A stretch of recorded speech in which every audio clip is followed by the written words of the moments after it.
Welcome to Thoughtful Thursdays. I am your host, Adan, and I have with me William. Introduce yourself. Oh, Lordy. You always get a kick out of that. Hey, folks, this is your boy, Fearless Millie Nwanda. I'm currently lounging right now, and I don't need coffee for once, because we're pretty well jazzed up already. Yeah, we started early. Yeah, we started early tonight. And of course, our third special guest, Invisible Dog. Invisible Poo Dog. Invisible Poo Dog. And of course, you don't see him on the camera, but our engineer and fact checker, Rum, is also there. Yes. Hello. Welcome. Alright, so we have a new movie tonight. Blame. Yes. And that is with an exclamation point. The title. Yes, hence the title. Who's Hence- to blame? Yes. Yes. And like I had mentioned earlier, I think what I'm going to do with Thoughtful Thursdays is focus on movies.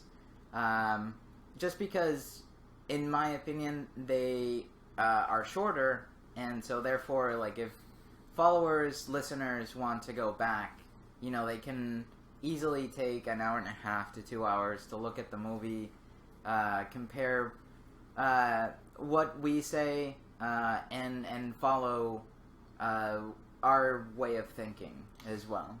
Yeah, in this case, the movie in question is actually a Netflix original. So, for a lot of you guys who are on and you have Netflix, it's easy to find, easy to look up, both in dubbed and sub varieties.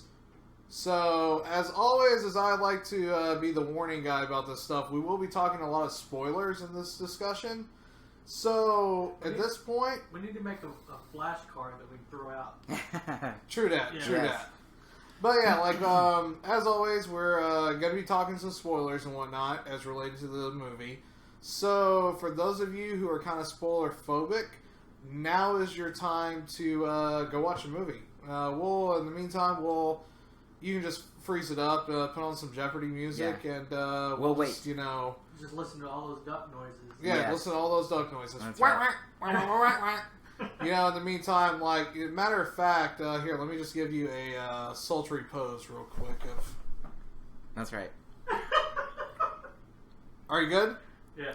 Have we done it? Yeah, Okay. it is good. We're done. All right, let's go.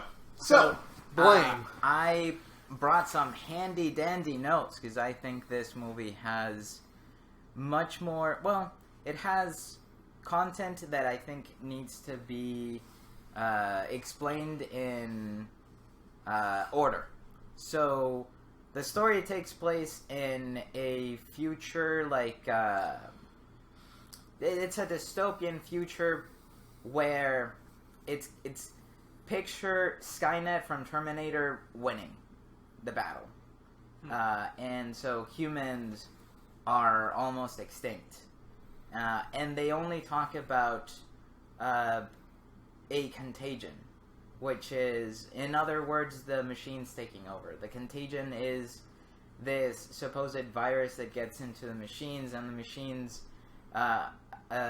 consider humans as illegal residents. That's the word that they use, and they get exterminated. Until a group of humans go to what is called a perimeter, which is later on explained as an electric barrier, where the machines can't reach them. So, would you like to continue with the story? Well, I mean, with this particular movie, when you said, because there's lots of dystopian type settings, but what makes this one really stand out is the fact that it's very, I think, the best word I would use is techno-organic. For a lot of my comic book fans, or for a lot of comic book fans in general, if you're a big fan of stuff like the same tech that makes Cable, the techno-organic stuff like that, Apocalypse as well, celestial technology, if you're a big Marvel fan, that's kind of some points of reference. Other points of reference could be a hyper version of a lot of the art direction of Ghost in the Shell, New Dominion, Tank Police, a lot of Shiro's work. So kind of think that in mind. Kind of Matrixy too. Yes, exactly. Yeah, it has a very strong Matrix connection in the visual sense. What is interesting about Blame is that they're using the future as the past, because they talk about the net terminal gene, which is supposedly they don't give too much details, but you get the impression that it's obviously a gene which allows humans to symbiotically interact with machines. Yeah, like from what I understand, from what I was gathering from the movie myself, like it's apparently the humans who constructed the builders and the robots in the past basically used to be able to interface with them on a techno-organic level. So this particular gene allowed them to Neuralink with the machine interfaces without like the need of, like, if you like see a lot of stuff like Blade Runner and whatnot, you know, like a lot of humans like connect with like plugs, like in the Matrix, they plug with the back of their head. Well, this gene is supposed to basically be a bioengineered version of that. So it's like Wi-Fi for humans. Yes. Basically, Wi-Fi That's right. for humans. That's another really good point of it. And this gene has apparently like disappeared from most of humanity by this point. So enter our protagonist. Yes, enter our protagonists. So our protagonists are looking for food because they have stayed so long within the perimeter that they've exhausted their rations. So they go out, and there's this group of younglings who break the rules, go against what the elders told them, which was not to go outside of the perimeter, venture out into a deep tour. Like, it's an area that is not very much explored, and those are the words that they use. And they use old maps. You know, again, this play between what is technologically advanced and what is, you know, considered old and legendary. So they get intercepted by the safeguards, which is like the Terminators. They are the machines that are out to exterminate the illegal residents, and they get saved by Kiri, which, interestingly enough, like, it's actually killing.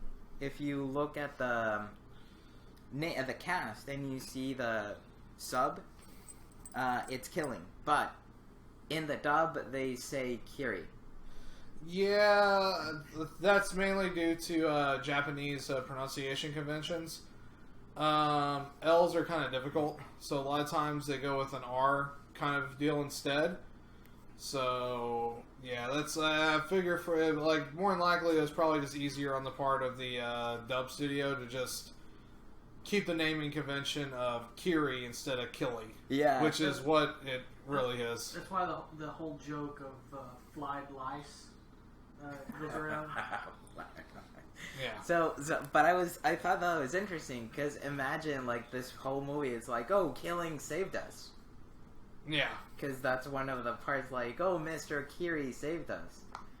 So Mr. Killing saved us. So I thought that would. It's that an was a interesting little play on the words because, especially because throughout the whole movie, you get that he's there for one thing and one thing only. Besides finding the net terminal gene, it's basically to kill as much stuff as humanly possible to get the net terminal gene. So he's pretty much like a killing machine to begin with. So yeah, That's right. And so, continuing with the story, Killing this the character saves them because he has other technology that is able to destroy the safeguards. So together with the safeguards, you have other machines called the watchtowers, and then with also you have the builders. So what is interesting about that is that the safeguards are, you know, the machines that are out to kill the surviving humans, if there are any. Then you have the Watchtower, which is in charge of spawning the humans, and then you have the builders, who are just the machines that are in charge of continuing the building of the city, the mechanized city, which is here in this movie called The Contagion. So when Kiri saves them, they realize that the machines won't attack them if Kiri killing is with them.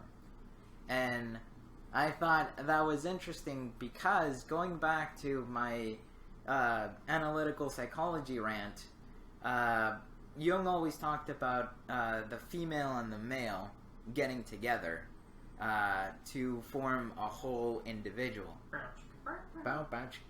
And we're going to look into that further on into the story, because that eventually happens. So when they realize that nothing is happening when Kiri is around, Kiri asks them to take off their masks because they're wearing mechanized. What were you calling them? Like primitive, like very old-looking, robotic kind of. Yeah, it's basically suits. like it was a metal construct, basically constructed to look like they were machines. So they look like dolls. Yeah, they look like dolls. Like a really good equivalent would be for those of y'all who have played Nier Automata. It's very similar to the robot race that you have to go up against in that game.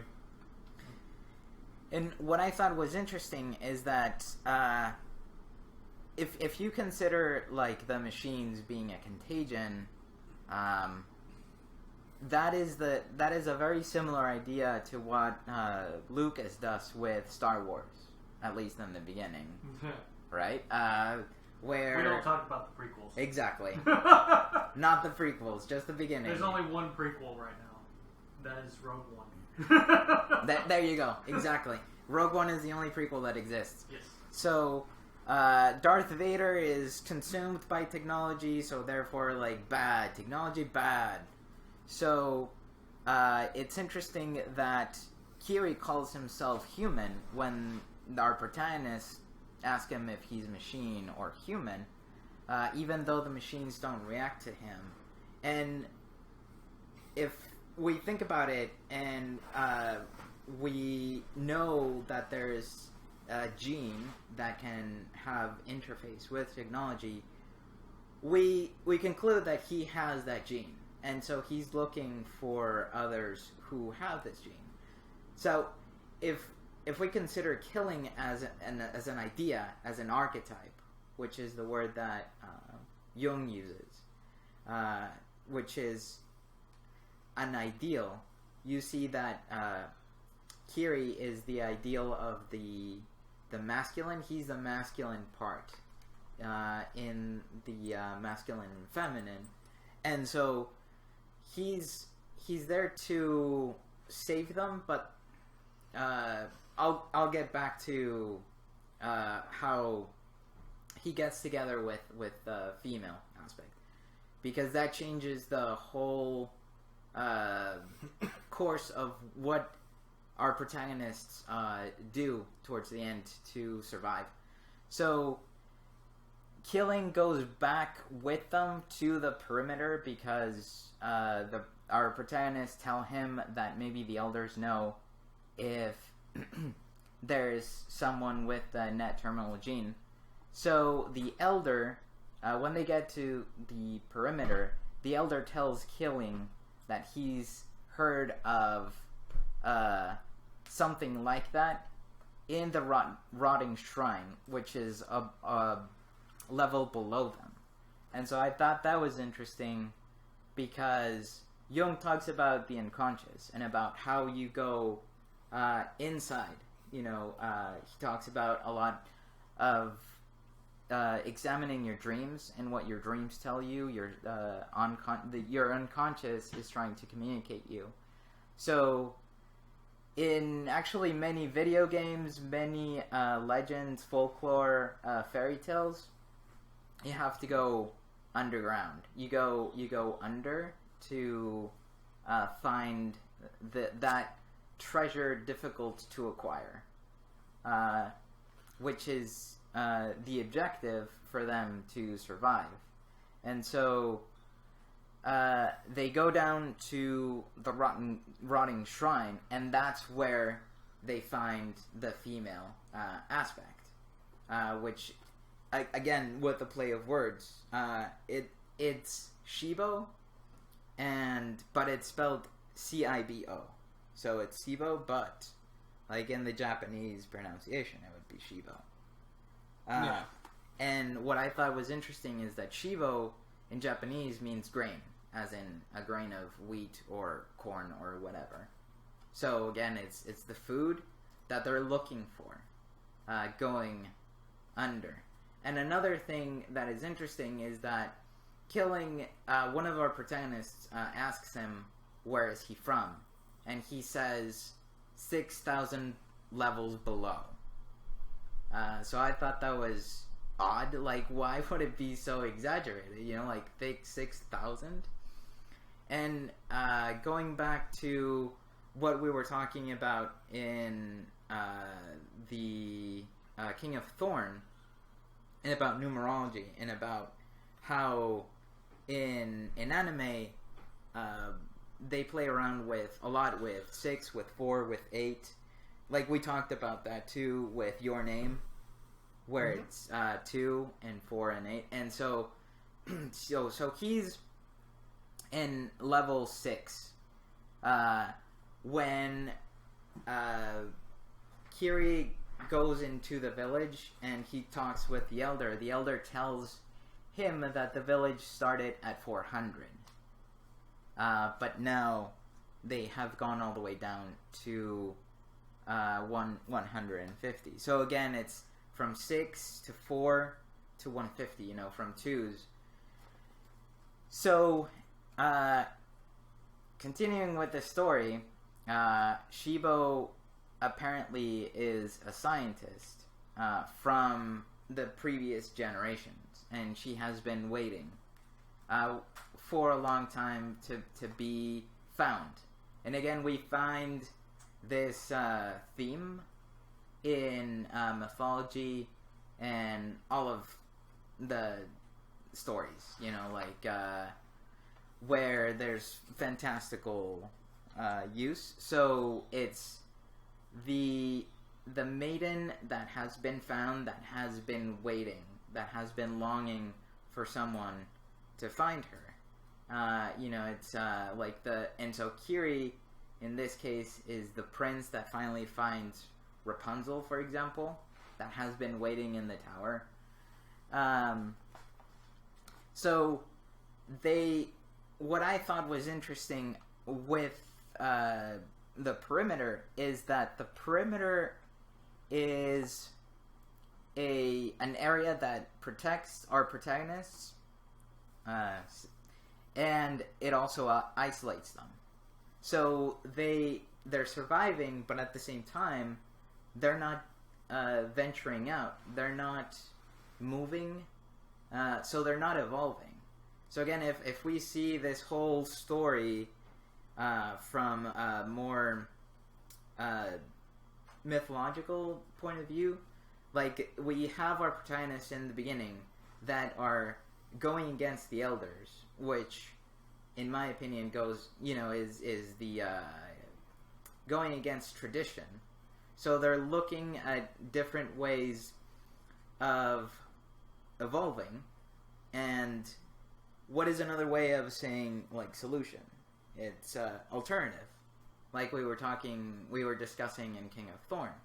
So they're looking for an alternative, and they get confronted by the safeguards. And again, we have to pay attention to the names that are used. You know, safeguard is another way of saying defense mechanism, or society telling us that to conform and to not look for alternatives. Like, do what you are told. You know, don't question. Just go to school. You know, get a job. pay the rent. Exactly. Conform. Especially pay the rent. So. And at this point, like, just to kind of break in, like, you can draw some interesting parallels between this movie and a lot of the Mad Max mythological story. Especially, it's probably closest equivalent for me would be The Road Warrior. And it's very much set, again, it's like set within a dystopian society, and that you have a village of people that are looking for a precious commodity and are trying to do what they can to acquire it, and they happen to run into a not really protagonist, but a character of sorts who helps them in accomplishing their objective. So, and I think the killing is in my opinion the archetype, because he's 6,000 levels below. So 6, we know that 6 and 000, like, that's another thing. Like, we have 6 as a whole number, and then we have 3 zeros, which is, there another way of saying infinity, because 0 is a circle is infinity, and 6,000 is 4 numbers. So again, wholeness itself, and then it's under, which Jung considered the unconscious. So he's, in my opinion, he's a representation of the ideal. Yeah. Later on, we learn that he acquires that body somehow, but I think we'll get to that part later. So, going back to the story about how, if you look at the beginning of the movie from 2 different aspects, from the aspect of a member of society, as a member of society, like the elders telling this group of youngsters to not go outside of the perimeter, which means conform, and then if you don't conform, then you're gonna get hell, from society. You're gonna, called a loser, whatever other types of ways in which we're forced to conform, either by our parents, by our bosses, by even school itself, telling you to conform. Yeah, it kind of buys into the whole, there's a lot of Japanese media, whether it be anime, manga, light novels, or even dramas or whatnot, that are enriched or enraptured with the concept of rebelling against the system, because the whole nature of Japanese culture is built around conformity, and it's built around falling in line. You grow up, you power through school, you power through university, you get yourself a job as a salaryman. If you're a woman, you get yourself a job as a salarywoman until you get married. Then you have to drop out of your job completely because now you're a stay-at-home mom, and then you keep working until you die, and then you let it continue on from there. Yeah, what's the old adage? The nail that sticks out gets hammered down. That's pretty much exactly right. Yeah. So, there's a lot of media that tends to foster a rebellion of sorts, because that's the only way that they can communicate that the system sucks. And, there's a lot of blame that does share in that point. Blame. Exactly. Yes, I do make word puns every now and Yeah, then. who's the blame? I'm also available on Sundays for Nevicast. Try the veal. There you go. Roll credits. Yeah, roll roll credits. credits. We got it. So, That's right. so yeah, So, and the other... Oh, actually, I'm sorry. Continue. no, go ahead. So, the other perspective would be to look at that as an individual looking at your own insecurities. So, if you look at the safeguard as what in psychoanalysis and analytical psychology would be called defense mechanisms, that's another way of saying safeguard. So, you know, a defense mechanism is whatever you do to relieve anxiety. And sometimes a defense mechanism, in psychoanalysis, it has more of a negative connotation where it's a maladaptive thing that you do to relieve anxiety or stress. So, for example, a defense mechanism would be hair pulling, where you relieve stress by pulling off pieces of hair, but eventually, like, that has really and so that's not how I would do. So that's one example. Yeah, that's nowhere near where I go. Yeah. And once again, you know, our engineer with the pun of the night. Yeah. But yeah, like, it's like, it's definitely like a good point about the safeguard being a natural, like, defense mechanism, because, you know, like, it's even like in their design, how the safeguard designs most of its exterminators, is that they're all like porcelain by nature. They have like almost this perfect look to them. You know, it's almost kind of a sheen, a beauty to them that you don't really find in even the design of the human armor and whatnot. It's all really crude looking. Where this is like, you know, this is what you're striving to be. You know, kind of like David and Prometheus. Yes. You know, like just, you know, look at me. I was also Magneto in another film, but I am so pretty with my blonde hair. You know, kind of that look going for it. So you can definitely see the connection of like this is safe. This is what you want to do. Yeah. So and if you don't do it, then there are consequences. You know, which means that your intention dies.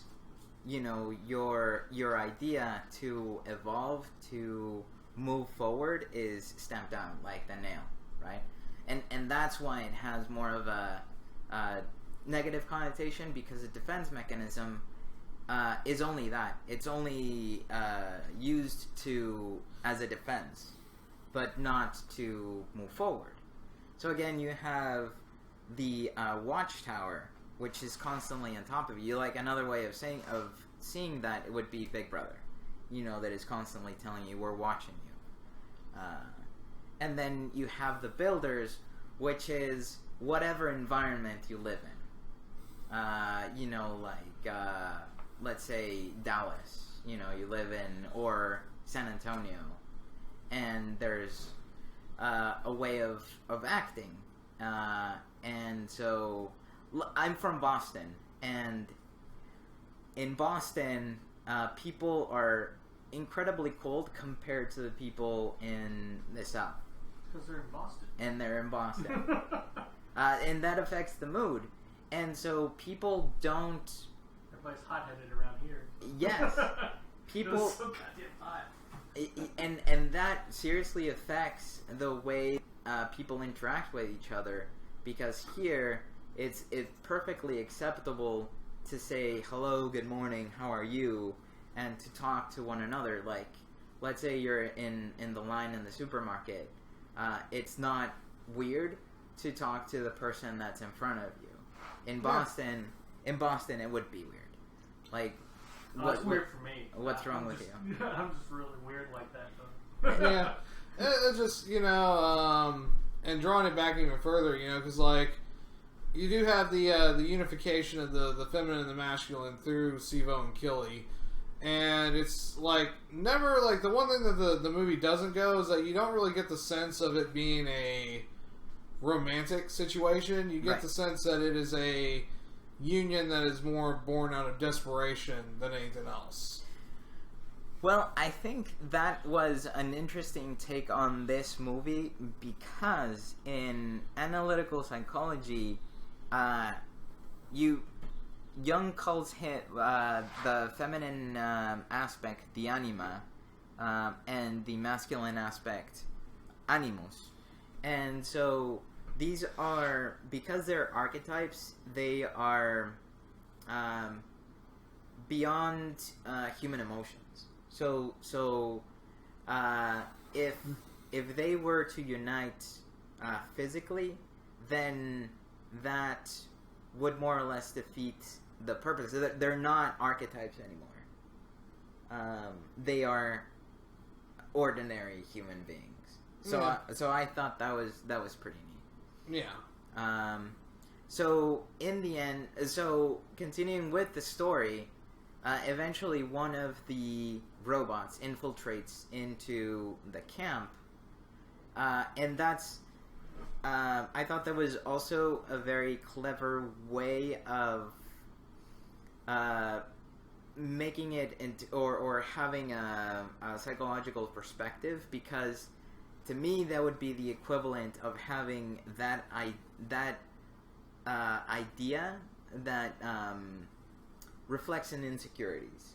Like you could have success. You know, you could have graduated from college, gotten your master's, gotten a badass job. You could be earning 5 figures, but still that doubt of feeling like a failure, or having that thought of, well, maybe I'm not good enough. That's that idea, that infiltration in your head. Yeah, true that.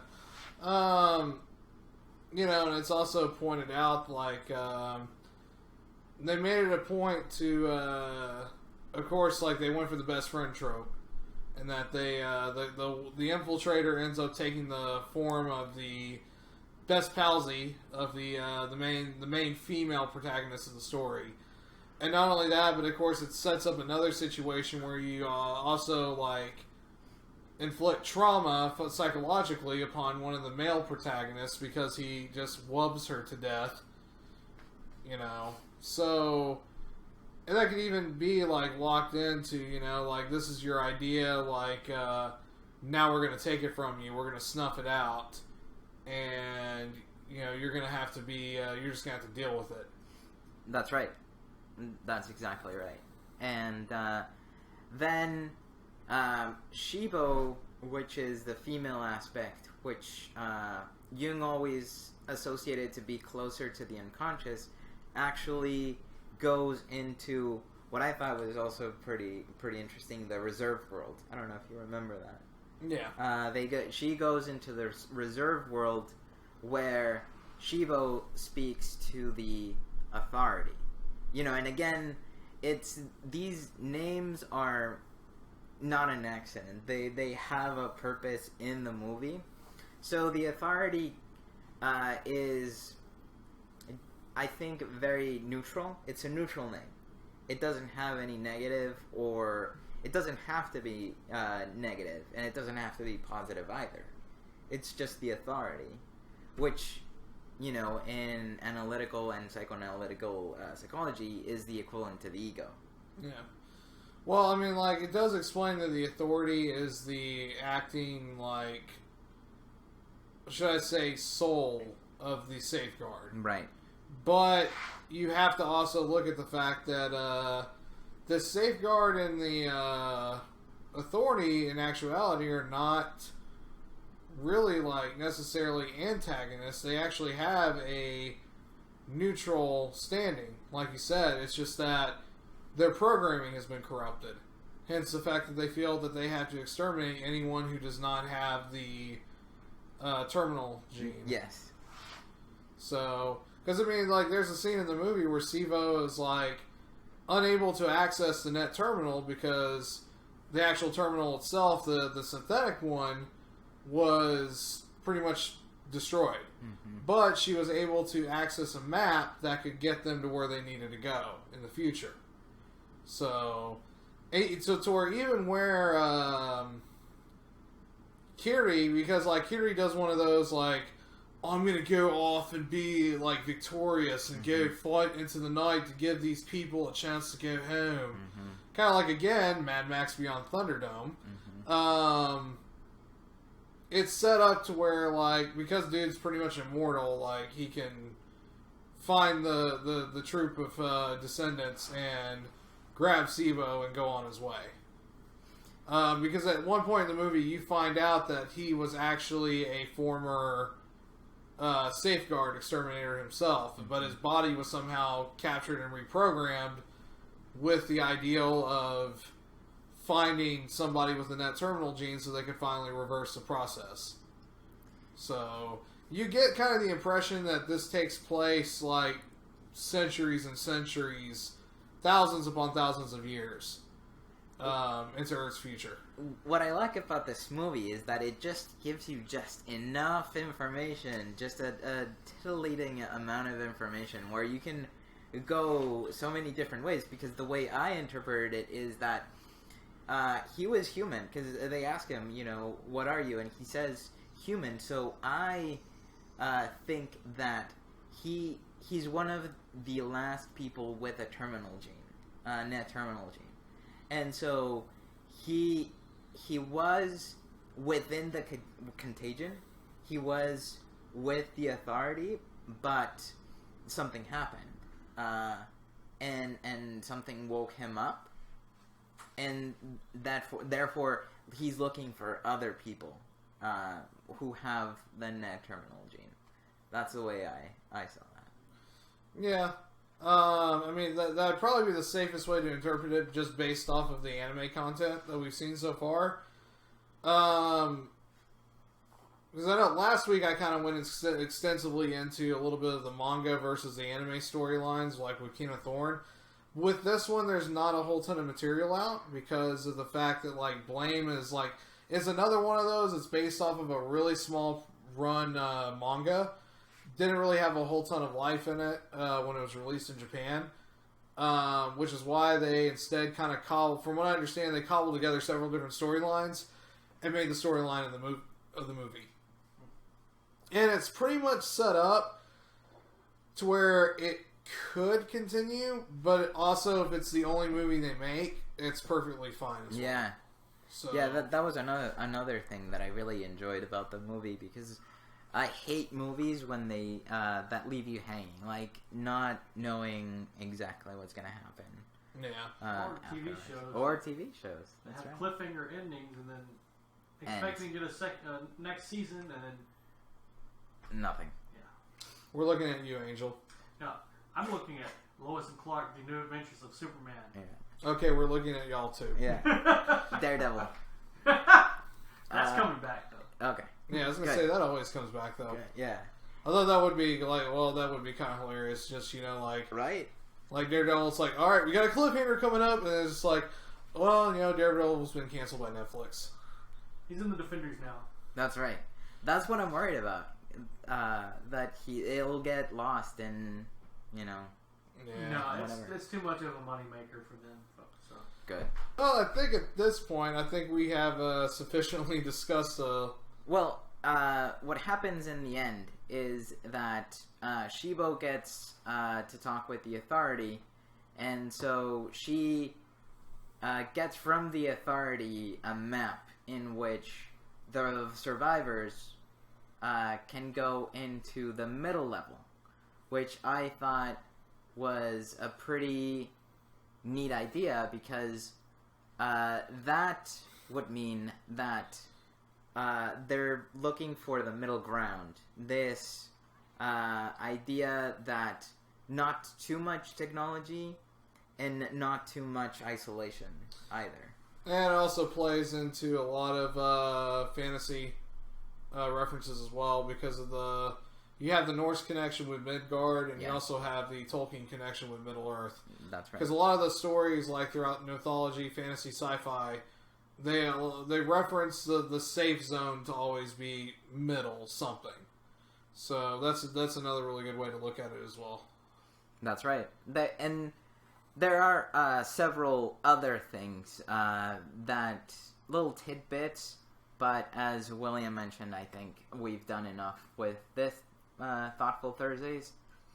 I hope that we have piqued your interest, and I hope you are anxiously waiting for next Thoughtful Thursday. And as always, like we said before, Blame can be found on Netflix, so if you are a Netflix subscriber, it's really easy to get to. And yeah, unlike last week when it was like King of Thorn, which I wasn't really that happy with on a critical level, this movie actually is really good, pretty good, pretty decently put together.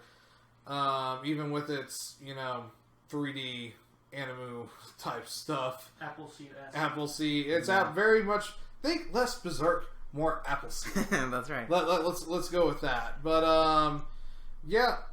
once again, this is your boy Fearless Billy Nwando, and I'm here to tell you good night and good luck. And Adan, take us away. It's your show, so. Yeah. So one last thing is that even Netflix which all the reviews that you see, all the comments are awful. This movie actually had very glowing comments. Huh. Again, it's really well done. Yeah. So check it out. Good night, and or whatever time it is that you're watching this. Click like and subscribe. That's right. Yes, click like and subscribe. Yeah. See you later, folks.